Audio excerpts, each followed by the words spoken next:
Hello everyone, welcome back to this channel. In this video, I will show you the easy and clear steps on how to color every other row Google Sheets on computer. So how to color every other row Google Sheets on computer? Make sure you keep watching this video until the end.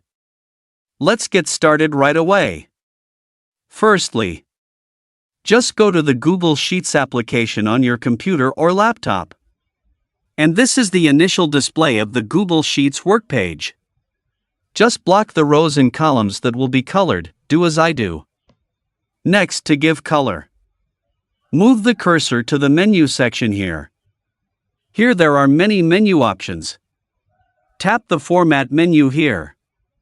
Next, several scrolling menus will appear. Tap the Alternating Color menu. Now here a menu will appear on the right side of the screen.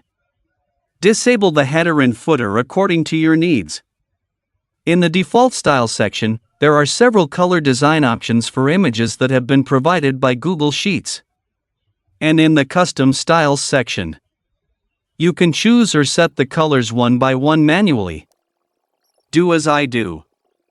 Then, after finishing, tap Done. So that's it. Tutorial how to color every other row Google Sheets on computer. Thank you for watching. I hope this video is useful. See you in the next video.